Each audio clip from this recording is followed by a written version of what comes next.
নমস্কার সবাইকে, আমার চ্যানেলের পক্ষ থেকে সবাইকে স্বাগত জানাই।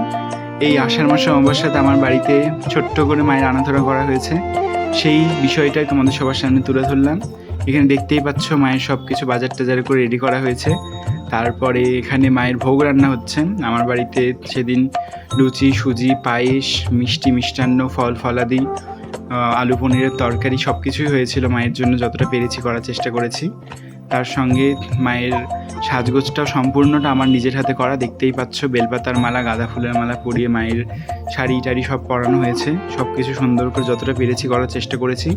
মাকে সাজিয়ে তুলেছি একদম নিজের হাতে, তোমরা দেখতেই পাচ্ছ বন্ধুরা। মায়ের সমস্ত জায়গার ডেকোরেশন করে সেদিন রাতে পুজো করতে করতে প্রায় 9টা সাড়ে 9টা বেজে গেছিলো। তারপরে কয়েকজনকে প্রসাদ দিয়ে নিজে খেয়েছি। সবাইকে মা যেন ভালো রাখে এটাই চাইবো সবসময়। আর আমার বাড়িতে মা কৃষ্ণকালী রূপে বিরাজমান। তোমরা অনেকেই কম বেশি জেনে থাকবে বা জানো যে কৃষ্ণকালীটা কী।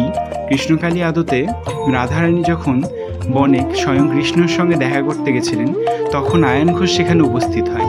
তখন তৎক্ষণাৎ কৃষ্ণ কালী রূপ ধারণ করে, কারণ আয়ন ঘোষ ছিলেন মা কালীর বিরাট বড় ভক্ত। সেই দেখে আয়ন ঘোষ রাধাকে আর কিচ্ছু বলেননি।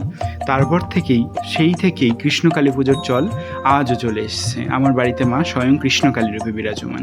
কৃষ্ণকালী মানে স্বয়ং কৃষ্ণ আর কালীর মিলিত রূপ কৃষ্ণকালী, যেখানে মা চতুর্ভুজা এবং মায়ের দুই হাতে বাঁশিও থাকে। এরকমই কৃষ্ণকালী হয়ে থাকে। আর কৃষ্ণকালী পুজো সাধারণত রটন্তী অমাবস্যার বিশেষত্ব। রটন্তী অমাবস্যাতেই কৃষ্ণকালী পুজো সব জায়গায় পালন করা হয়। তো মায়ের এই সামান্য আয়োজন সবার কেমন লাগলো অবশ্যই জানাবেন। আমার ব্লগে আপনারা যে এতক্ষণ ধরে এটা দেখলেন তার জন্য অনেক অনেক ধন্যবাদ, অনেক অনেক ভালোবাসা রইল সবার জন্য। মা সবার মঙ্গল করবে, মা সবার ভালো করবে, এটাই প্রার্থনা। মা যেন সবার ভালো করে। সবাই একবার মন প্রাণ ভরে ডাকো, জয় কৃষ্ণকালী মায়ের জয়।